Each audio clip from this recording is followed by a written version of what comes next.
आपने हमें राज्यपाल जी के भाषण के संशोधन प्रस्ताव पर बोलने का मौका दिया। इसके लिए हम आपका आभार प्रकट करते हैं और अपने आप को नेता प्रतिपक्ष द्वारा रखे गए संशोधन प्रस्ताव से जोड़ते हुए साथ में उन तमाम समाजवादी साथियों के संशोधन प्रस्ताव से जोड़ते हुए मैं अपनी बात रखना चाहता हूं। सम्मानित साथियों, आज मैं कई दिनों से अभिभाषण पर, राज्यपाल जी के अभिभाषण पर चर्चा सुन रहा था। मुझे एक कविता याद आती है अमरकांत जी की, जिन्होंने कहा था कि गरीबी और अशिक्षा कुछ नहीं करने देती, इससे लोग मजबूरी में अंधविश्वासों का शिकार हो जाते हैं। मैं ये बात इसलिए कहना चाहता हूं कि अभी तमाम राजनीतिक दल के नेता लोग बोल रहे थे, उसमें अपना दल सोनेलाल के नेता बोल रहे थे, उसमें तमाम हमारे नेतागण बोल रहे थे। उन्होंने क्रेडिबिलिटी पर सवाल उठाया।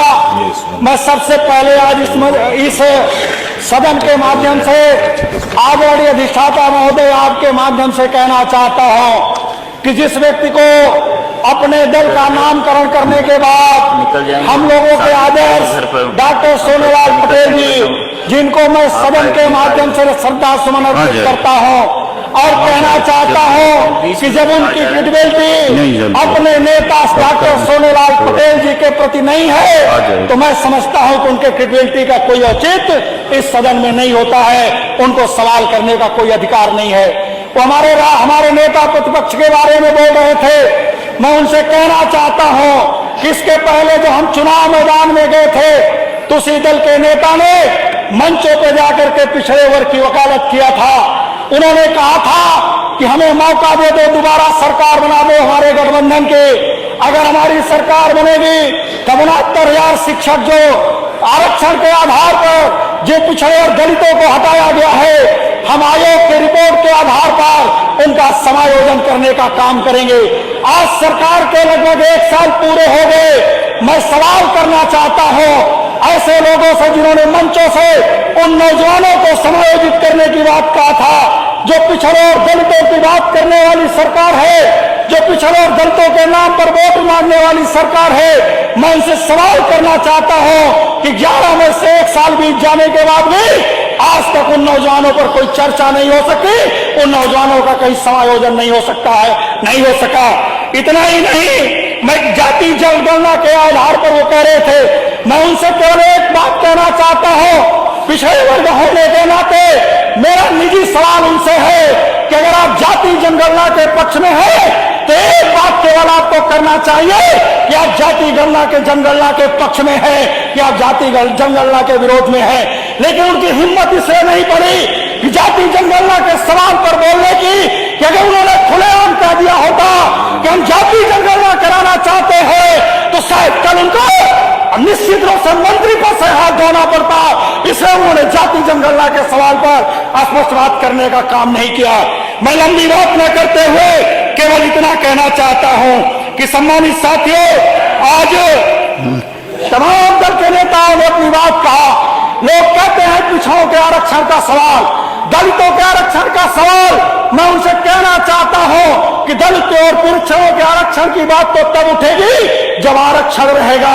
आज जिस तरह से एकल पद के नाम पर, जिस तरह से आरक्षण के नाम पर एकल पद निकाल करके आरक्षण को खत्म किया जा रहा है, संविदा के नाम पर आरक्षण को खत्म किया जा रहा है, जब आरक्षण ही नहीं रहेगा तो आपको आरक्षण की बात कहां से उठाएंगे।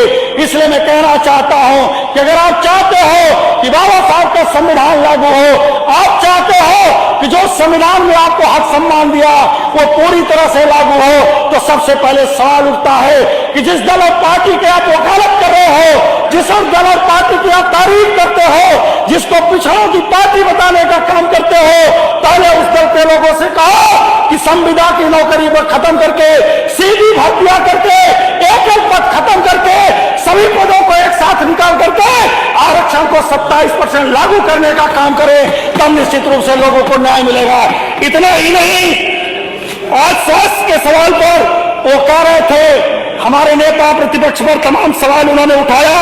मैं कोई लंबी बात न करते हुए केवल इतना कहना चाहता हूं, बाबा साहब डॉक्टर अम्बेडकर की एक बात याद दिलाते हुए केवल इतना कहना चाहता हूं कि उन्होंने कहा था कि जब जातियां से शिक्षित होंगे तो दलों में बदलने का काम करेंगे। आज भारतीय जनता आरएसएस के लोग उन्हीं चीजों का उपयोग करके समाज को दलों में बांट करके, जो समाज को लड़ा करके एक मजबूत समाज को कमजोर करने का काम कर रहे हैं। मैं बधाई देना चाहता हूं श्रद्धेय नेताजी को, जिन्होंने समाजवादी पार्टी बना करके आदरणीय डॉक्टर लोहिया के पश्चिमों पर चल करके इस देश के किसानों और कमजोरों को इकट्ठा करके पिछड़ों और दलितों का सम्मान दिलाने का काम किया, अल्पसंख्यकों को सम्मान दिलाने का काम किया है।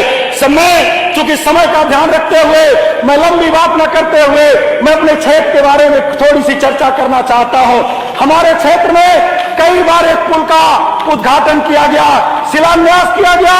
पूर्व के माननीय पीडब्ल्यूडी मंत्री द्वारा भी उस पुल के उद्घाटन का काम करने का काम किया गया, लेकिन आज तक उस पर कोई बजट नहीं अलॉट हो सका है। इसलिए निवेदन करना चाहता हूं कि जो परानीपुर से हंडिया को जोड़ने वाला पुल है उसके निर्माण कराने की आवश्यकता है।